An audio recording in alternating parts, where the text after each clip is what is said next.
ओम श्री सद्गुरु अक्कलकोट निवासी राजाधिराज योगीराज श्री स्वामी समर्थ महाराज की जय। अनंत कोटि ब्रह्मांड नायक भक्तवत्सल्य भक्ताभिमानी श्रीपाद श्री वल्लभ विजय दत्त गुरुदेव दत्त समर्थ अवधूत चिंतन श्री गुरुदेव दत्त। ओम श्री गायत्री माता की जय। ओम श्री गुरु महाराज की जय।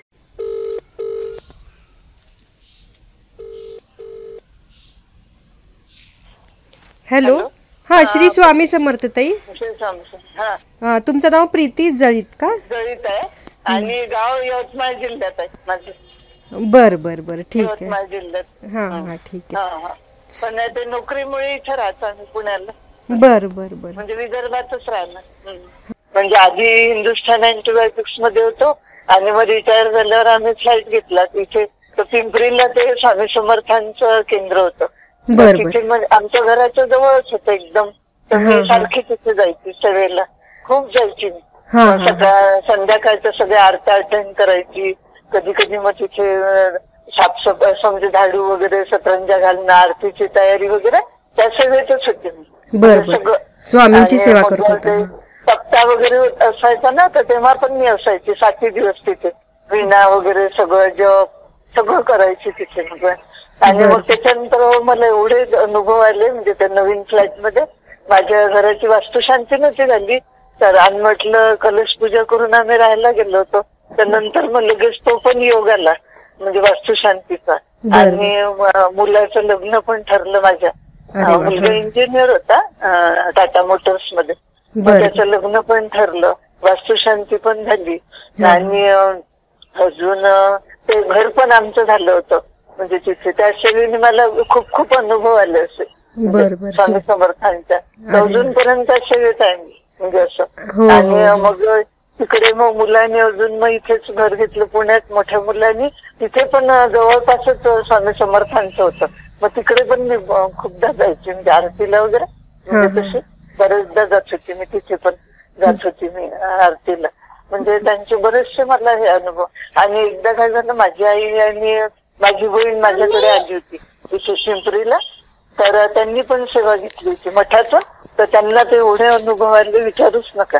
आईला पण आला आणि माझ्या बहिणीलाही आला। बहीण म्हटली नागपूरला राहते ती, तर तिच्या तिथे केंद्र नव्हतं म्हणजे जवळपास नव्हतं, लांब होतं। मग ती म्हटली अगं तुझ्याकडून मी सेवा घेऊन गेली मठातनं आणि माझ्या तिथे आता केंद्र सुरू झालं म्हणजे छोट्या प्रमाणावर। म्हणजे असं ग्राउंडवरच फोटो ठेवून आरत्या वगैरे। तर मग ती त्या सेवेत तिथे गुंतली। सेवा इथून घेतलीच होती तिने। तिला पण बरेचसे अनुभव आले। आईला तर खूप आले। आईला तर भयानक आले। माझा लहान भाऊ आधी काहीच करत नव्हता म्हणजे शेती वगैरे होती पण त्याचं असं काम करायची काही इच्छाच नाही राहायची। पण मग तिने तो कार्यक्रम केला जो दिला होता तो, त्याने एवढे अनुभव आले की काही विचारू नका। आता तो चांगलं म्हणजे त्याचं लग्न वगैरे झालं, एक म्हणजे सगळं व्यवस्थित आहे म्हणजे असं। त्याला आता बरेच वर्ष झाले पण खूप अनुभव आले असे। म्हणजे तुमच्यामुळे तुमच्या घरचे पण सगळे स्वामी घरचे पण माझी आई आणि सगळे म्हणजे माझ्या बहिणी पण लागल्या त्या सेवेत सगळे। आणि माझी बहीण आहे ना ती नागपूरची, तर तिची मुलगी म्हणजे मोठी आहे तशी। आता 3-1 वर्ष झाले वाटतं लग्न होऊन तिचं। त्या बाहेर असते तर मग ते काय झालं, ती फिरायला गेली तिथे US ला असते ती। आणि फिरायला गेली आणि काहीतरी खाण्यात आलं वाटतं तिला। मग ते फूड इन्फेक्शन झालं आणि मग ती एवढं पोटात दुखायला लागलं। मग तिकडेच ऍडमिट केलं बाहेरच। आणि मग ते नंतर कोमातच गेली ती म्हणजे 6 महिने ती उठलीच नाही म्हणजे रिस्पॉन्स देत नव्हती। तिकडची ट्रीटमेंट सुरू होती बाहेरची। मग माझ्या बहिणीने एवढं केलं तिच्यासाठी म्हणजे ते नागपूरच्या केंद्रातनं सेवा घेतली आणि एवढे प्रयत्न केले। आता इतकी चांगली आहे की 6 महिन्यानंतर इकडे इंडियात मागच्या वर्षी परत आली। छान सगळं व्यवस्थित आहे, कोमातनं बाहेर आली आणि चांगली झाली एकदम छान आता व्यवस्थित आहे। अरे वा। आणि मग ती केंद्रात आरतीला जायची आणि पारायण वगैरे तिथंच करायची, स्वामी समर्थांचं वगैरे सगळं तिथंच वाचायची। आणि तिथून आरती ती तिला याच्यावरून द्यायची म्हणजे शकून द्यायची वाटतं ती आरती तिला। म्हणजे तिच्या आरतीला जायची केंद्रात रोज सेवेला, सकाळच्या आरतीला, पहिली आरती सकाळची 9ची आणि तिथून आरती ती तिला द्यायची। आता एकदम बरी आहे मग। तारक मंत्र ते सगळ्या सेवा तिच्या मिस्टरांनी सांगितलं हे म्हणजे तिला असं करा. काही म्हणजे 6 महिने बोलतच नाही, हालचालच नव्हती अजिबात. स्वामींनी परत आणून त्यांच्याकडनं अजून सेवा करून घेतली. दुसरा जन्म तेच. दुसरा जन्म. आणि आता पण ती खूप सेवा करते बयान. तिला तर प्रचंड अनुभव आहे, खूप आहे. माझ्या बहिणीला नागपूरच्या खूप आहे. तिला मी सांगेन पाहिजे तर तुम्ही हे करू शकता. तिच्याशी बोललीन आता 1-2 दिवसात. आणि मग तिला तुमची काय नंबर वगैरे देईल, मग तू बोलू शकतेस तिथे. हो हो हो, चालेल चालेल. धन्यवाद. खूप अनुभव आहे. हो हो हो हो. ते स्वामींचे खूप अनुभव. आणि एकदा तुम्ही काय झालं की एक माझ्या मैत्रिणीच्या मुलाचं लग्न होतं, तिकडे जाणार होती. आणि तेव्हा सप्ताह सुरू होता. तर मी म्हटलं की आता केंद्रात सांगितलं मी की आज काही मला जमणार. गेली मी, दर्शन वगैरे घेतलं आणि म्हटलं मला आत्ता लग्नाला जायचं आहे. तर तिथले सगळे म्हटले ते मामा वगैरे ते सेवा देणारे, अरे ताई जाऊ नका नाही तुम्ही जाऊ नका म्हणजे लग्नाला, तुमच्या घरच्यांना पाठवा म्हणजे. तर मी म्हटलं का बरं. नाही नाही तुम्हाला घरात लक्ष्मी नको आहे का मला म्हटले. तर मी म्हटलं हो ठीक आहे. तर मग मी माझ्या मुलाला लहान मुलाला यांना पाठवलं आणि मग मी सेवेला बसले असं.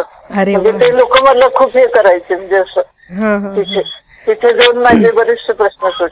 दुर्गा सप्तशती पारायण इच्छा स्वामींचे सगळं मला सेवा दिल्या होत्या त्यांनी करायला. म्हणजे तुम्ही एवढे सेवा केल्यामुळे सगळे पण घरातले स्वामी सेवेमध्ये आली आणि सगळं तुमचं छान झालं सगळं फॅमिली. पण काय आहे की घरातले कोणीच करत नाही. मिस्टर नाही आहे आता, बरेच वर्ष झाले वारले. पण त्यांचा विश्वास मात्र होता, खूप विश्वास होता. ते मला सारखे रोज पाठवायचे की तू आरतीला जात जाऊन आरती नाही चुकवायची. पण बाकीचे नाही कोणी करत माझ्या घरातले. 2 सुना आहे मला, 2 मुलं आहे. पण हे लोक नाही करत. बहिणी भाऊ ते सगळे करायला लागले. तिकडचे माहेरचे सगळे करतात. भावजया पण करतात, त्या पण खूप करतात. सगळं माझं तिकडचं माहेरचं सगळेजण करतात. तसा स्वामींचा अनुभव. म्हणजे माझं घर झालं होतं आणि परत मुलाचं लग्न आणि मुलाची नोकरी चांगल्या याच्यावर. आधी आमची परिस्थिती एवढी नव्हती, पण मुलगा मग बाहेर वगैरे गेला, इंजिनियर झाला, मग छान करला. जॉब ते केल्यावर सगळं परिस्थिती लग्न ठरलं. असं सगळं व्यवस्थित झालं. बाकीच सगळं सांगतो हेच सांगायचं होतं. बाकी काय त्यांच्या कृपेने. हो हो, स्वामींच्या कृपेने सगळं चांगलं झालं.